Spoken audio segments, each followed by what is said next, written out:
Merci. Alright. Hi.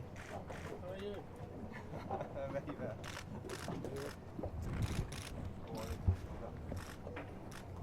Ah. Et Pierre, vous pourrez me dropper la clé après ou quoi?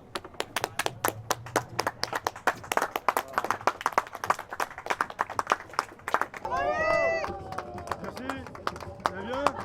Oh mais il y a des trucs sympas ici. Bonjour. De la Guadeloupe. Ah ben merci. Pardon. Déjà comme ça direct là. Direct. C'est l'heure, vous croyez? Ah, Ouais, c'est la pas bonne mal, heure, sûr. c'est la bonne heure. C'est la bonne heure. Et qui c'est? C'est pas ton tour. Pas ton tour. Non, non. C'est pile poil.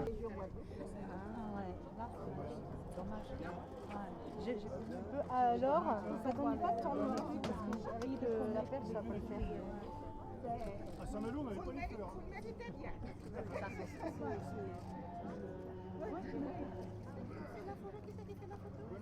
Alors, c'est ma coupe. Ouais! Ouais! Bravo! Bravo!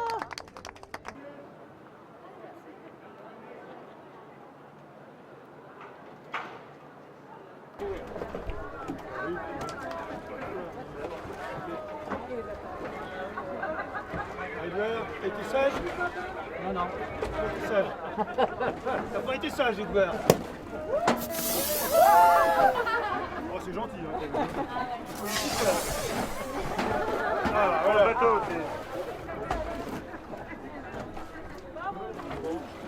on va niquer la moitié de la bouteille. Ah, c'est malin.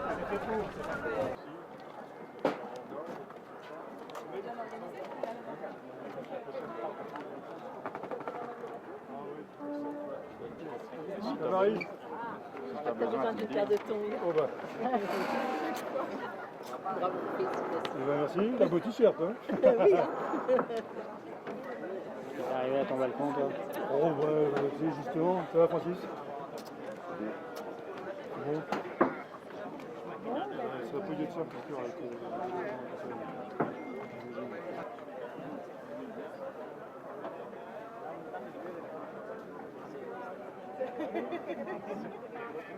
Eh ben heureux d'arriver. On ne peut pas arriver cette année à la Guadeloupe sans avoir une petite pensée pour Alex Picot et François. François je ne connaissais pas bien, mais Alex c'était quelqu'un qu'on connaissait beaucoup, qu'on appréciait de voir. Donc, ça nous a, je pense, tous touchés en mer d'apprendre ça. C'est malheureusement un accident, donc on n'y peut rien, mais voilà, je voulais en parler parce que je pense que ça a touché tout le monde. Et ben, j'ai fait un nouvel essai pour mettre des penons dans les voiles. Je crois que c'est Incidence qui m'a fourni ça, mais ça marche pas ça, hein, t'as vu? C'est des nouveaux penons pour voir la direction du vent, mais c'est pas efficace. En fait, ce qui s'est passé, c'est que j'ai cassé des drisses. Et en fait, sur ces bateaux-là, les voiles sont hookées, pas comme sur les classes 40, si d'ailleurs maintenant aussi sont hookées sur les classes 40. Et la drisse, elle a hooké, mais elle a cassé mais une fois la pièce hookée. Ça veut dire que la pièce, c'est une pièce mécanique qui tient la voile là-haut, et la drisse est cassée. Donc du coup, tu peux plus l'enlever. Donc jusqu'à là, c'était pas forcément très grave parce que on était au portant et que cette voile-là pouvait me servir jusqu'à la fin. Donc bon, voilà, j'aurais juste un problème, il faudrait que j'enlève quand même avant d'arriver dans le canal des Saintes pour remonter au pré. Et puis deux jours après, forcément, elle s'est déchirée, forcément, comme d'hab, ça se passe jamais comme c'est prévu. Donc au bout il y a eu un grain un moment, un vrac, et puis crac, la voile qui explose. Et là c'est moins drôle parce que du coup tu as un gros chiffon qui pend devant. Et pour le coup, celui-là va vraiment falloir l'enlever un moment. Donc j'ai pu le rouler en vrac pendant les 3 derniers jours pour arriver jusqu'ici. Et puis en arrivant, il y a un moment, il faut l'enlever. Donc j'avais tout prévu avant d'arriver sous Basse-Terre, dans les zones sans vent. Je me suis mis juste sous grand voile et puis je suis monté, coupé tout ça, mais j'ai pas réussi à aller tout là-haut. Enfin, j'ai pas réussi, j'ai pas essayé non plus. J'ai été un peu feignant, je me suis arrêté entre l'été de J2 et de J3. Et du coup, j'ai mis un coup de couteau dans ce qui dépassait. Et je me dis qu'il restera, ça nous gênera pas trop pour arriver. Voilà. Donc j'ai coupé ça ce matin. Donc ça nous fait des petites guirlandes dans les haubans pour l'arrivée. C'était sympa quand même. En fait, c'est pas moi qui ai fait un choix osé, c'est plutôt tous les autres. parce qu'au final, moi j'étais assez proche de l'orthodomie dès le début finalement. Alors, j'étais un tout petit peu plus nord que l'orthodomie, les autres sont partis plein sud. C'était une option extrêmement osée pour eux.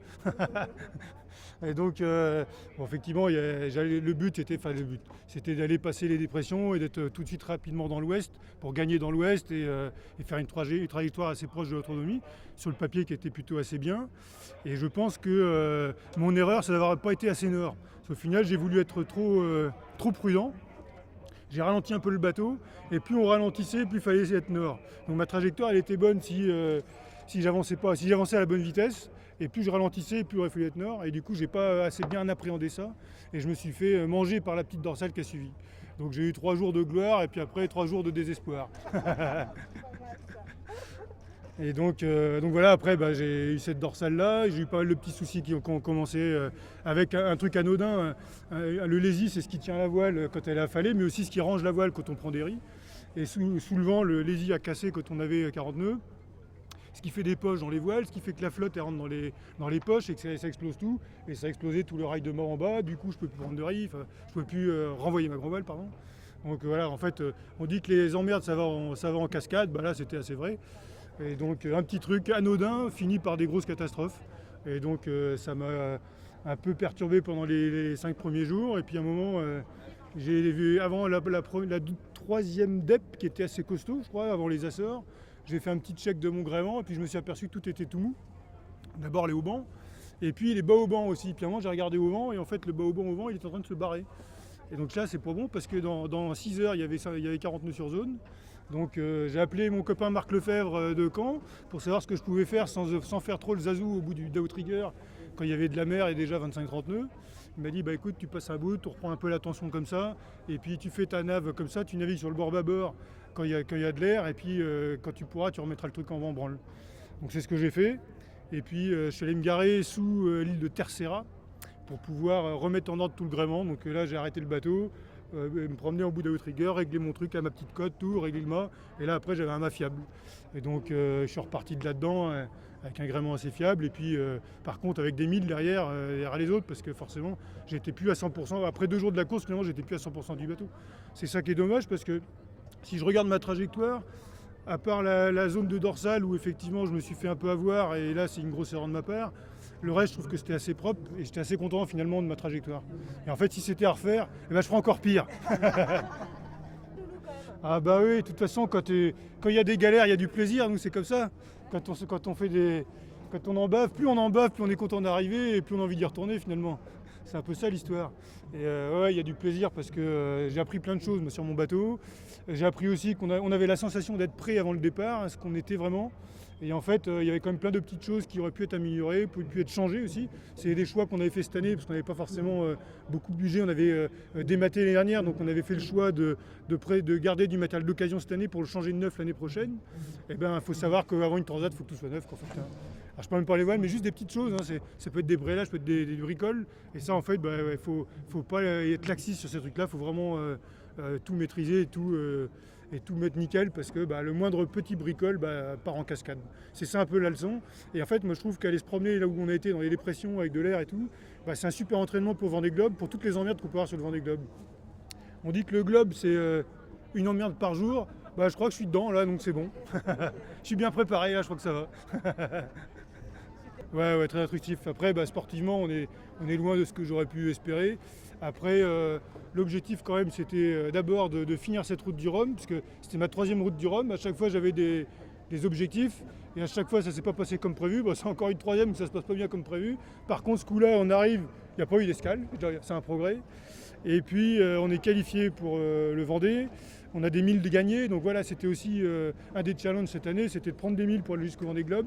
On a franchi une étape pour le Vendée, et ça, c'est déjà un truc de gagné.